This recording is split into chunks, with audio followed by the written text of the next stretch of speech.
हरिद्वार में कांग्रेस कार्यकर्ताओं ने प्रदेश सरकार और प्रशासन के खिलाफ जोरदार प्रदर्शन किया। देश रक्षक चौक पर जुटे कांग्रेसियों ने सरकार पर प्रशासन का दुरुपयोग करने का आरोप लगाया। इस दौरान उन्होंने कहा कि प्रदेश सरकार चुनाव में फायदे के लिए प्रशासन पर दबाव बनाकर काम करवा रही है। उनका ये भी आरोप है कि बीजेपी कार्यकर्ता कांग्रेस कार्यकर्ताओं के साथ दुर्व्यवहार और धक्का मुक्की कर रहे हैं। प्रदर्शन के दौरान कांग्रेस नेताओं ने चुनाव आयोग से हस्तक्षेप कर उचित कार्रवाई करने की अपील की है। इस घटनाक्रम से चुनावी माहौल और गर्मा गया है। कांग्रेस ने इसे लोकतांत्रिक मूल्यों पर हमला बताया है, जबकि बीजेपी ने इन आरोपों को सिरे से खारिज कर दिया है।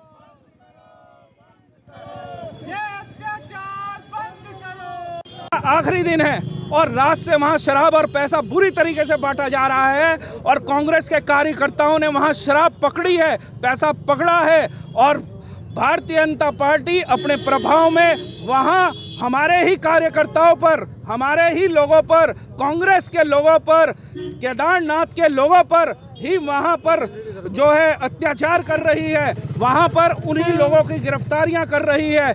इन तमाम चीजों को लेके हमने यहां आज प्रदर्शन किया है। चुनाव में भाजपा की गाड़ी में शराब पकड़ी और जब पकड़ ली गई तो उसके बाद पुलिस को बुलाया गया और पुलिस उल्टा उन्हीं साथियों के ऊपर लाठीचार्ज करने तक के लिए उतारू हो गई। उन्हें धक्का दिया गया, उनके साथ मारपिटाई की गई और उन्हें ही जेल में डालने का प्रयास पुष्कर सिंह धामी के उस पर हो रहा है। जब भाजपा सत्ता का इतना दुरुपयोग कर रही है, अगर इतना डर गई है तो चुनाव करवाना बंद कर दे। अगर चुनाव करवाने की हिम्मत नहीं है तो मना कर दे कि चुनाव नहीं करवाएंगे। अगर चुनाव करवाना तो खुले चुनाव करवाए ना, सत्ता का दुरुपयोग ना करे। पुलिस के दबाव में अगर इस तरह वो वोट डलवाने के लिए कर रही है, जनता को दबाव में ला रही है, तो उसका हम विरोध करेंगे।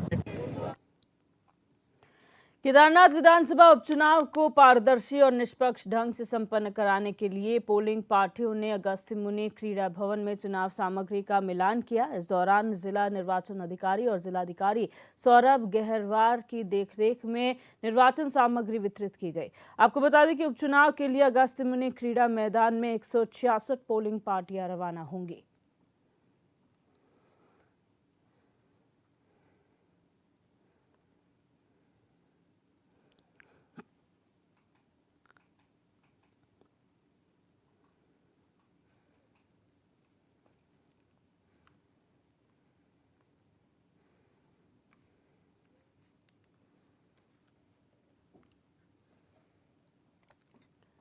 सरोवर नगरी नैनीताल में मंदिर माला मानसखंड मिशन के तहत 11 करोड़ की लागत से नैना देवी मंदिर के साथ ही मंदिर के आसपास सौंदर्यीकरण के कार्य को लेकर एसडीएम ने बैठक ली।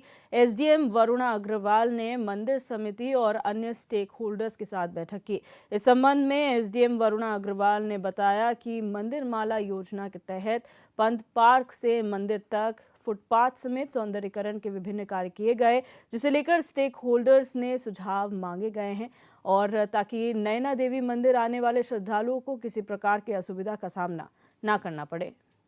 मंदिर में कई चीज़ें हमने इस माला प्रोजेक्ट के तहत सुझाव देने थे मार्केट एसोसिएशन से प्लस नैना देवी मंदिर ट्रस्ट के माध्यम से, जो आज हमारे सिटी मजिस्ट्रेट श्रीमती आई हैं उनको दी गई हैं और उन सभी पर उन्होंने गौर करने का विचार मन बनाया है। हमारा सीवर लाइनें यहाँ पर ओवरफ्लो होती है, नालियाँ हमारा चौक रहती हैं, नाले चौक रहते हैं, 2.5 फीट से ऊपर इस प्रांगण में पानी भर जाता है। तो मंदिर माला प्रोजेक्ट का मेन मिशन यही है कि इसको साफ सुथरा रहेगा, तो उसमें सीवर लाइन का सुधार होना बहुत जरूरी है। मंदिर माला प्रोजेक्ट, क्योंकि मैं भी नैना देवी मंदिर के कोषाध्यक्ष हूँ, तो उसमें हमने यही रखा है कि इसमें प्रोजेक्ट को एक साथ किया जाए ताकि ये 2-3-4 महीने में इस प्रोजेक्ट को पूरा किया जा सके और श्रद्धालुओं को असुविधा न हो। जैसे कि आपको पता है, मानसखंड प्रोजेक्ट के अंतर्गत मंदिर का सौंदर्यीकरण और आसपास के एरिया के सौंदर्यीकरण और एक स्ट्रक्चरिंग का प्रोग्राम है, तो उसमें स्टेक होल्डर्स के साथ एक दोबारा बैठक की गई थी ताकि उनके अगर कोई सुझाव है उसको भी लिया जाए।